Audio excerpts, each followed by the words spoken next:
Gamers, another Nintendo Direct has gone as fast as it came, and we didn't even have to sit through the announcement of 5 different farming simulators and Chris Pratt asleep at the wheel to get to the moment we were finally all waiting for. The very first official Tears of the Kingdom trailer since the name reveal from last September debuted at the latest Nintendo Direct at the very end. And this was nothing short of phenomenal in my mind. After spending so much time exploring the islands in the sky last time, this trailer took us right back down to Hyrule that we're supposed to know. And possibly beneath? We'll get into it. So I actually watched this with a few of my coworkers. The gamer Slack was popping off. It's kind of funny, we were all waiting for this big announcement. We definitely all had different interests, but the one common denominator was Tears of the Kingdom. When this trailer began, a couple of my coworkers looked around and were questioning whether or not this was actually a Zelda game. But I knew. Nintendo, I've never doubted you. So we open on this thunderstorm. It's very gray. You have these lightning strikes that don't seem to be naturally occurring. Storms are not a new thing in the Breath of the Wild canon. There's something off about this storm. This is not the same thing that we saw in Breath of the Wild. So my theory, and of course this is just a theory, that outside forces are affecting the weather. Whether or not this is the gods and or goddesses upset with Ganon being unleashed or with the way things are being handled in Hyrule, we don't know. Right now, my biggest lead is the Leviathans, the sort of whale creatures inside the Thunderhead in Skyward Sword. When Ganon revitalizes his army, will the Leviathans be included? So in my last Tears of the Kingdom analysis from September, I asserted that the little flying bat-like creature that wasn't a Keese was Argarok, the boss from Twilight Princess. I think that perhaps my sense of scale was off because this is not Argarok, but instead his little friend, Cargaroks. Cargaroks have appeared in a couple of different Zelda games, I would say the most notable titles being Wind Waker and Twilight Princess. So we see this little green swirly energon pod. This is not the first time we're seeing this. We saw this in the last trailer. If I had to guess, I would say that potentially these are ways to move up and down between the land and the sky. But of course, that's just me theorizing. We know that Link can phase through ceilings, so will this be the way to do it? So then we see these tall structures that are reminiscent of Sheikah Towers, but are not the exact same. They are not lit up the same. They don't have the roofs on the top like the ones in Breath of the Wild. So are they Sheikah Towers or are they something new? My guess is on the latter. Either way, these spotlights are brand new. That much is for sure. It's like someone had to rebuild and had to use these structures as waypoints, almost kind of like a lighthouse. It'll be interesting to see what these actually are and their function within the game. So we see another etching in the side over here. This looks very similar to the one we saw in the last trailer from the last Direct in September. Is this a potentially malleable landscape? Are these etchings indicating something that can be shifted, warped, or tailored into something else that Link or enemies could even use? So here's a great look at this Thunderhead that we first saw in the last trailer and in the key art that was revealed directly after the last Nintendo Direct. Many people have pointed out that this is occurring over the Hebra region. This is a notoriously snowy area, so is the swirling vortex of rain and thunder and lightning going to alter the region? So this next shot is pretty quick and pretty inconspicuous. I don't have too much to say about this one, but there is this little glowing red thing at the bottom of the floating island on our left here. It's impossible to make out what exactly it is. My only theory here for this little glowy red thing on the square is that it's potentially enemy technology? So will we have to take control of this enemy technology, kind of like the BioShock cameras and turrets? I know that's a really random comparison, but that's a pretty big function of the BioShock series, is hacking the turrets and cameras to ally them with you and work for you rather than the opposite. At the very end of this short sequence, you can see that there is another etching on the rock over here. In the last trailer, we saw Link climbing up the root of what I assumed is the Great Deku Tree, and there were the same sort of speckles that you saw in the Lost Woods from Breath of the Wild floating through the air. These speckles appear to be different. They're a bit more blue. It's sort of reminding me of the flames and effects coming off of the blue flame. This was probably one of my favorite shots of the whole trailer. This is a totally new biome. and it appears to be underground. This is something many of the big Zelda tubers have been theorizing about for a long time. I feel like there are a couple hints here. Not only is the darkness a good indicator, but if you listen to the effect of the hammer hitting the rock, it echoes like it is confined within a cave rather than open air. That being said, this is kind of Kokiri Forest-esque to me. It also sort of reminds me of the Sacred Grove from Twilight Princess, but again, much more twisted, sort of darker, more sour, like something has ruined what is sacred. So we've got these little malice-infected Lizalfos hanging around this bokoblin who is mining. So we know from later on in the trailer that Ganon imbues his army with the effects and power of malice. What exactly that entails, we don't know. But I want to point something else out here. This suggests that the enemies not only have more direction, but they are truly working together to quash opposition at the hands of Ganon. Are enemies going to be building their own encampments, weapons, armor? In the first game, you had encampments of bokoblins, Lizalfos, moblins, hordes of Keese, but they never really came together. So I think in this game, and we'll see a bit more evidence later, that these species of monsters and creatures are really coming together now to stop us. I cannot move on without acknowledging that these little blue flames over here on the right look exactly how the Hylians looked in the Twilight Realm and Twilight Princess. I think it's highly suspicious that we have this new biome that is creepy, underground, totally new territory, and we also have what seem to be souls lost in the Twilight Realm, just idle. These also look like little blue flames that surround the champions and king when they speak to Link. These are about the same color as the little flames surrounding these characters as well in the last game. Okay, so this blew my mind at first. I did not know this was Gleeok, so this information is coming to me from Monster Maze and Zeltic, as well as a couple of other Zelda tubers who have already put out their trailer breakdowns, but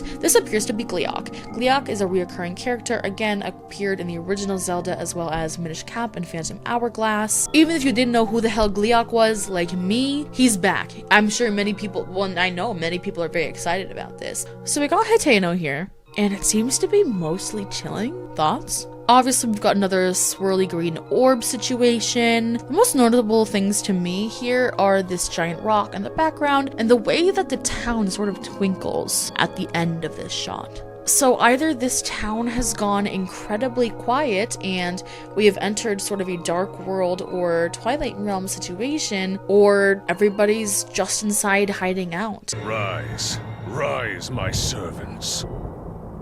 Sweep over Hyrule.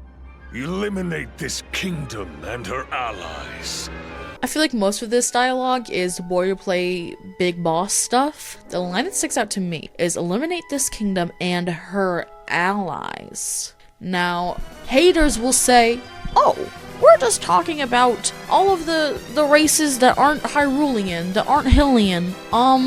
They're all living in Hyrule. So to me, Ganon is alluding to other kingdoms besides Hyrule. There is very little doubt in my mind at this point that we are going to see a Sky Kingdom. At least, could we potentially even see return of the Twilight Princess Midna? I think this world is going to be much more vast than just Hyrule. And this is backed up by the end of Breath of the Wild. I believe in my heart that if all of us work together, we can restore Hyrule to its former glory. Perhaps even beyond. So Tears of which kingdom exactly? I think the choice is gonna be up to us. So we get a fantastic look at the Blood Moon, and it's back in full force, baby. The Blood Moon and Ganon's power is at an all-time high. And as a reminder, this is what the Blood Moon means. Ganon's power grows. It rises to its peak under the hour of the Blood Moon. By its glow, the aimless spirits of monsters slain in the name of the light return to flesh.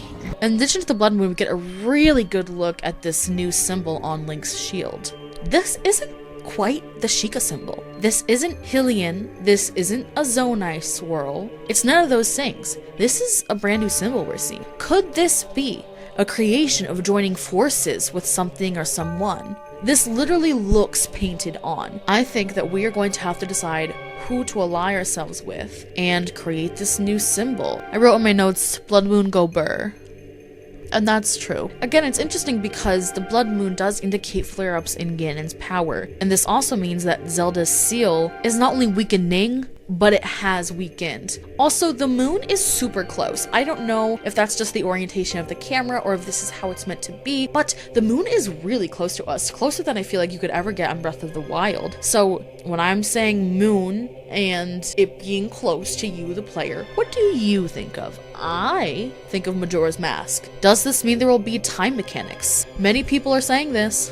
I don't think it's going to be the exact same, but just the proximity of the moon to the player really makes me think about Majora's Mask and the potential of another time mechanic coming into play. This crumbling rock here appears to be an igneo-talus. It has the same texture. Here we obviously have the Great Plateau. It is my theory that the Great Plateau will act as a sort of tutorial area again. The Great Plateau was already separate from the rest of the kingdom, quite literally risen above the grounds of Hyrule Kingdom. So it makes sense that this would shoot up into the sky and become the isolated plateau, which is funny because the very first quest you get in Breath of the Wild is called the Isolated Plateau here. So I think they're taking that very first quest and making it a reality. So we got a couple of old friends here, but wait a minute, who is that? It is none other than a Redead. Come on.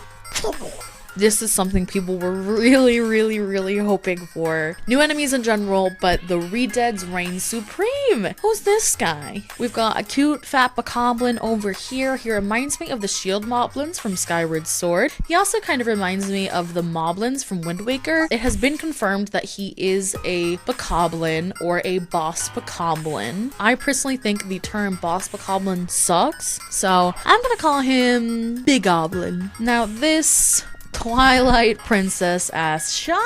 Then we have this really quick shot with the desert. There appears to be a whole bunch of movement in the left corner. I saw this and immediately went to the Lion King, and I'm thinking Lion King, I'm thinking Stampede, Lionel Stampede? Or maybe a whole new enemy. Or perhaps a Molduga horde, because it's not just one. We got a whole bunch of movement down there. It cannot just be one Molduga. This is Sheikah technology. Prior to this, we have not seen much of Sheikah technology, but this is without question Sheikah technology. We see the eye at the center platform, we see the eye in the background. It has some of the same infrastructure and architecture as Kakariko with the reds and yellows and the blinds and lattice. This is potentially something where Robbie and Purah are involved, and perhaps they're using some of the Guardians and Guardian technology to help Link. So we get another really fun shot of the enemies in this game. We'll get to sort of their silly little hats and what I think they mean, but here I want to focus on the Big Goblin. He is wearing this Wind Waker-ass skull necklace. This is almost an exact match to what the Moblins and Bokoblins would wear in Wind Waker. I feel like before it was really hard to draw comparisons to what we're seeing in Tears of the Kingdom and Wind Waker, but I'm seeing a couple things here that really remind me of Wind Waker, which is very exciting to me. Then we've got this Hinox chasing Link in what looks to be another cave. So I think the big thing here is this green orb around his neck. The Hinox would wear valuable items around his neck. Here, I assume we have the same principle, but this is a new object, this glowing green orb. This is glowing the same green as the sort of swirling vortex little energy pod things we've been seeing around Hyrule in these trailers. If I had to guess, it seems you would have to retrieve the orb to place on these little energon pod things. Would not be a Tears of the Kingdom trailer without Link jumping off a cliff. So here we have that. Will Epona be making a return? Will there be a quest to get her? I would love to go on a quest to find Epona. I think that could be really huge. The field that Epona is running through here is the same one with the symbol etched into the ground that we saw earlier. And here we have another example of the enemies joining forces. We have the Kargaroks carrying the Bokoblins. This is again very similar to Wind Waker, where the Kargaroks would drop off the Moblins. The Bokoblin is also carrying this very handmade looking axe. This is the same one that Link has when he's climbing up the root of the Deku tree, which again I feel like also reinforces the idea that the enemies are making their own weapons too. It's not just us. I think this points to a crafting system. We famously were able to cook in Breath of the Wild. I think crafting is the next step.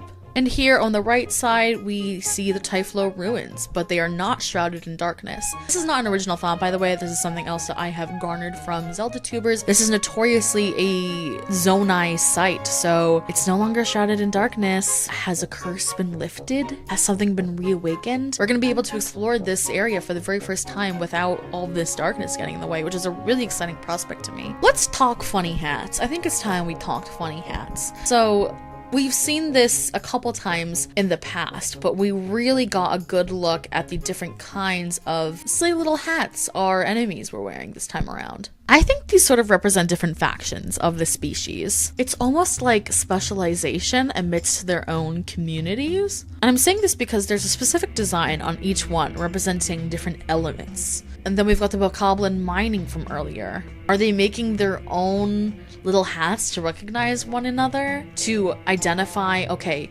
you mine, you fish, you craft, you are an attacker. So they all have kind of different jobs. Then we've got this brand new enemy that is crazy looking. It's connected by this green energy, and by this point I'm thinking, is this energy supposed to represent energy of the sky? This has the same coloration and symbol as the other golem that we saw in the second trailer, as well as the weapon that we're going to see a little bit later with the bomb cannon. To me, this enemy looks like something we might be able to control. Is it possible that we have to convince the people of the sky to join our cause? So until then, the enemies are hostile. Here's where I'm going to read a little excerpt from the Zelda website that they've just updated. Explore the vast land and skies of Hyrule. An epic adventure across the land and skies of Hyrule waits in The Legend of Zelda Tears of the Kingdom for the Nintendo Switch system. The adventure is yours to create in a world fueled by your imagination.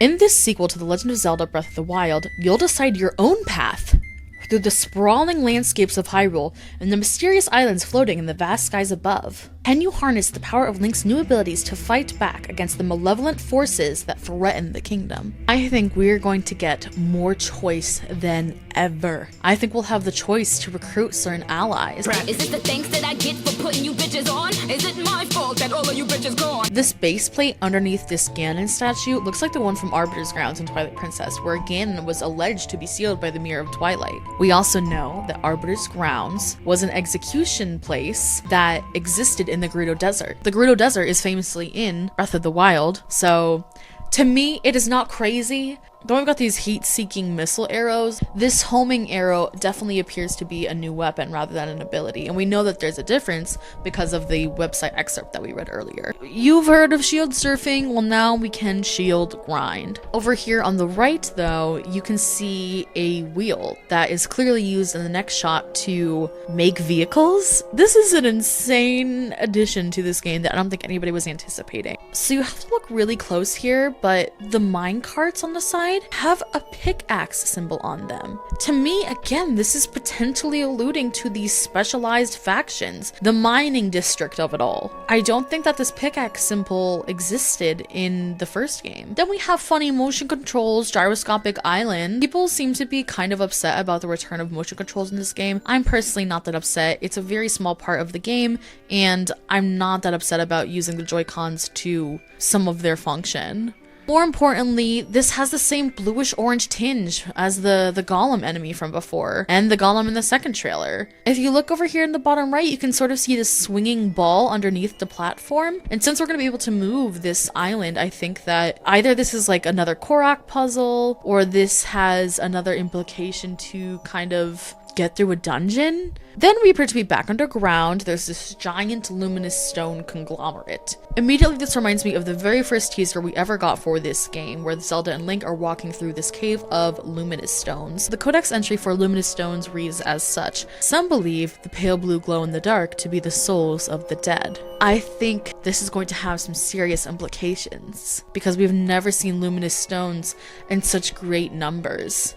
So it's hard to ignore some of the in-game lore here. Then we've got this cool new cannon weapon. Come on, it's got the same symbol as the orange-bluish golem as I mentioned earlier. I think this shot is huge. No shot this is Zelda. I've heard people theorizing this could be Zelda. No shot to me. I know Zelda, that's not Zelda. This has gotta be Hylia. The Legend of Zelda notoriously loves threes, loves the number 3. Can't get enough of it, frankly. Famously, the Triforce. Could be insane if there are 3 princesses. The Sky Goddess Hylia, Princess Zelda, and Twilight Princess Midna. I think this is an opportunity here for them to have Hyrule and her allies come together, and whether or not you actually ally yourself with them is completely up to how you play. What Hylia is holding here appears to be very similar to Link's arm, but also reminiscent of the mysterious figure in the hieroglyphics from the last trailer. This shot with Link's outstretched arm to the goddess's arm is really reminiscent of the last shot of the trailer where Link is reaching out to Zelda as she's falling.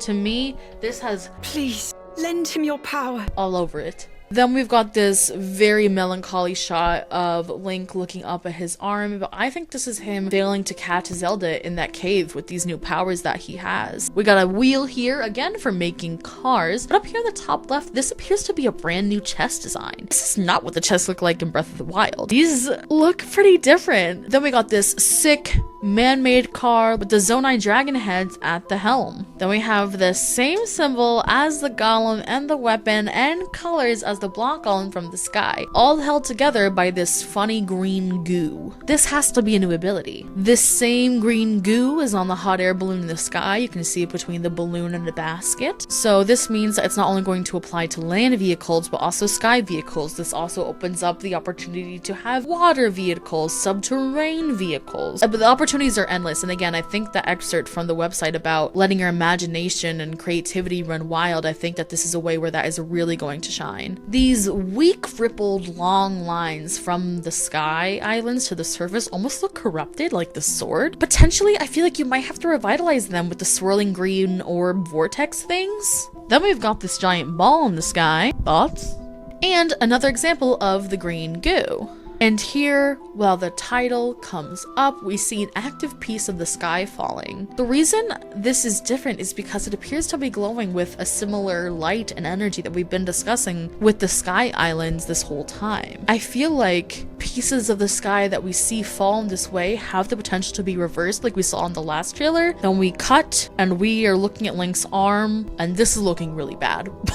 Even prior to the malice bursting from Ganon's awakening, his whole tunic is burnt on this side. Z-Link Hive rise, Link drops the broken Master Sword to save Zelda. When this first premiered, I lost my mind because I thought Zelda says, "Please lend me your power."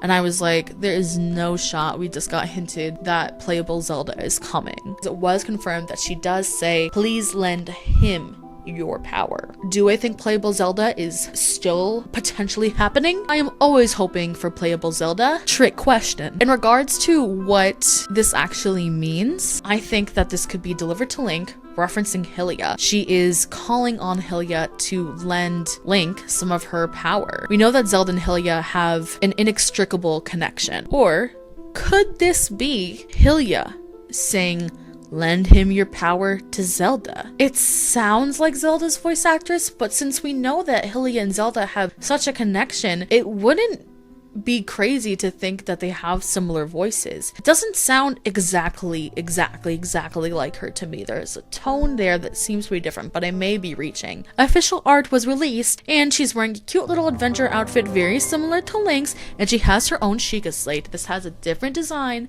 than Link's Sheikah Slate in Breath of the Wild, but is a Sheikah Slate nonetheless, and I feel like there is still a possibility for her to play a major role in this game. So then we get this final intense shot with Link outreaching his arm to catch Zelda. What we are not shown in this trailer, but what we know from previous trailers, is that a long mysterious hand with the same etchings catches Link's hand before falling into the abyss. Congratulations, you have made it to the end of the video, and as a special treat, you get to play Find the Funnel Cake. Leave a comment below when you find it, but don't tell anybody where it is. Drop a like while you're at it, because for every like, I will be paying Nintendo $70 in cash to punch me in the stomach. Okay, goodbye!